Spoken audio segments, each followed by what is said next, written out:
Well, we find ourselves in Lent.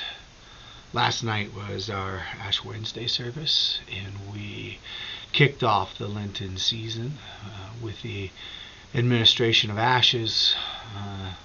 To those of you who were here, you were given an opportunity to stop and reflect and consider what it means to be honest with ourselves and to be honest with God.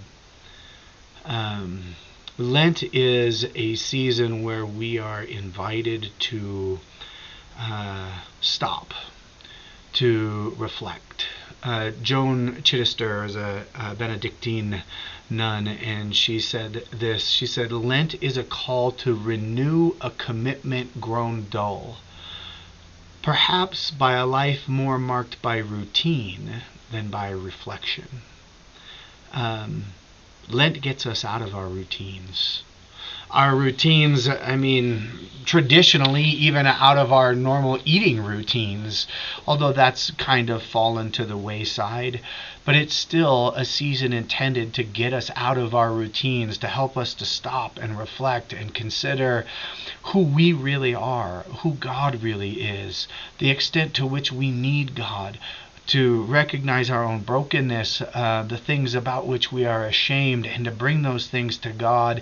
And we do all of that in preparation for an Easter Sunday service where we celebrate resurrection and new life.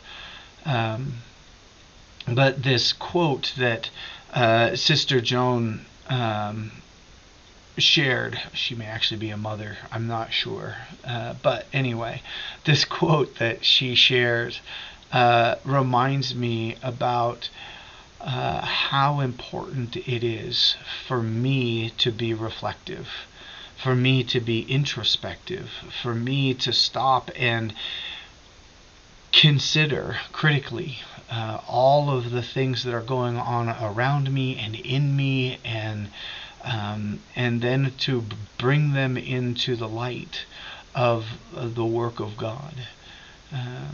Too often I find myself just going through the motions, going through step by step, and not really paying attention to what I'm doing. I get stuck in ruts, and I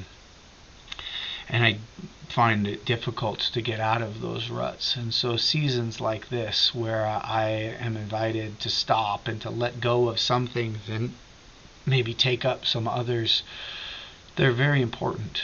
And so I hope that in this Lenten season, both here at worship, at home with your families, at work, wherever you may be, that this season might be an opportunity for you to stop and consider all of the things that you are engaged in, all of the things that impact you, all of the things that are going on around you, and to consider them from the light from the reflective light of the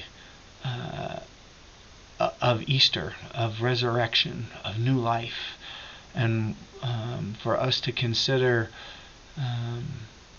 what life might look like if we take seriously the resurrection from the dead.